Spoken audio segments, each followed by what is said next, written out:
যাও শিক্ষক দিবস উপলক্ষে প্রথমেই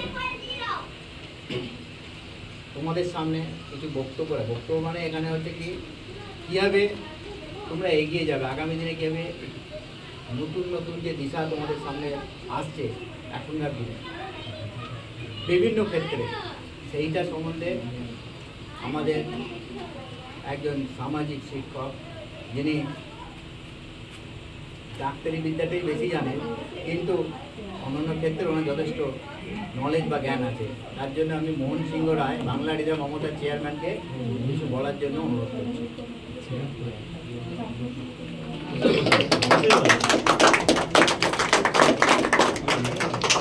আমি আমার আন্তরিক শুভেচ্ছা শ্রদ্ধা ভালোবাসা জানাই। কারণ শিক্ষক দিবস উপলক্ষে যে অনুষ্ঠান হচ্ছে সমস্ত শিক্ষক মশাইদের আমার শ্রদ্ধা প্রণাম ভালোবাসা জানাই। এবং সেই শিক্ষক মশাইয়ের সঙ্গে এই ছাত্রছাত্রী যাদের সঙ্গে অঙ্গাঙ্গে জড়িত এবং তার বাড়ি গার্জেন, তাদেরকে আমার শুভেচ্ছা জানাই। কারণ মাস্টারমশাইয়ের সঙ্গে সম্পর্কটা, শিক্ষকের সঙ্গে ছাত্রছাত্রীদের সম্পর্কটা বেশি এবং তার গার্জেনের সঙ্গে বেশি, এবং যাতে অ্যালায়েড সম্পর্কটা ভালো থাকে। সম্পর্ক যত ভালো মধুর হবে তত সব দিক দিয়ে, কারণ মাস্টারমশাই হচ্ছে মেরুদণ্ড সমাজে, তারা ছাত্র তৈরি করবেন। সেই ছাত্ররা এখন তৈরি হবে কে? ডাক্তার, ইঞ্জিনিয়ার, উকিল, ব্যারিস্টার এইসব হবে, এবং সেই বড় বড় নেতা হবে। মানে এখন আমরা নিজের চোখেই আমরা সব দেখতে পাচ্ছি। শিক্ষক মশাই হচ্ছেন আমাদের সমাজের মেরুদণ্ড।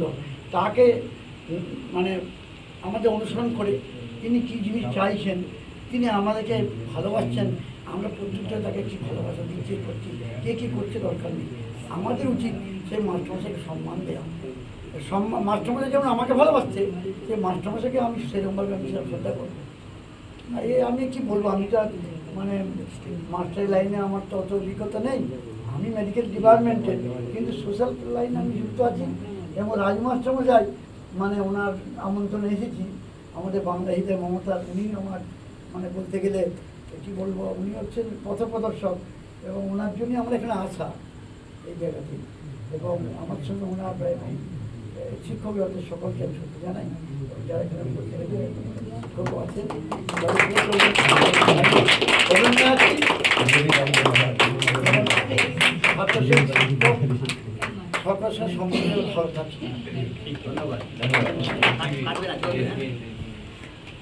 এরপর মানে সত্যি একটা কথা বলতে হয় আমার, মানে ডাক্তারি বিদ্যায়ও যথেষ্ট পারদর্শী।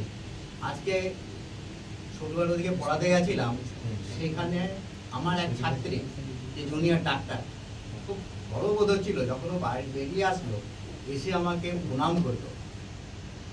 অবাক হয়ে গেলাম যে কিছু ডাক্তার, জুনিয়র ডাক্তার আজও কিন্তু মানুষের যে যথেষ্ট সম্মান, যে সম্মানটা দেয়, কিন্তু একটা বিশেষ ঘটনাকে নিয়ে কিছু শ্রেণীর ডাক্তার দেখতে পাচ্ছি মানুষের জীবনকে তুচ্ছ করে, তোয়াক্কা না করে আন্দোলনের নামে ন্যাক্করজনক যে কাজকর্ম করে যাচ্ছে, সেগুলো কোনোদিন সমর্থন করা যায় না।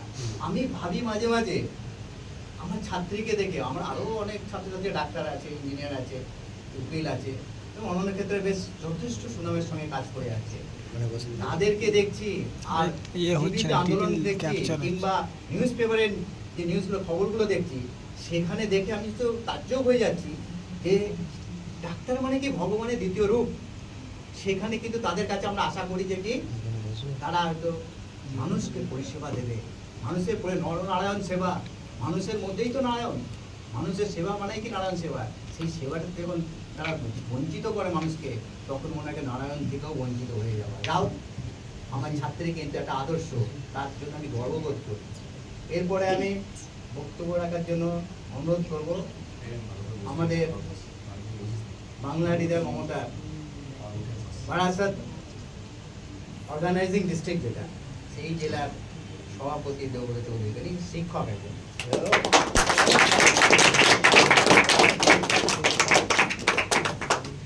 অ্যাকচুয়ালি সবাইকে শ্রদ্ধা, সম্মান, বাচ্চাদের শুভেচ্ছা জানিয়ে দু একটা কথা বলতে।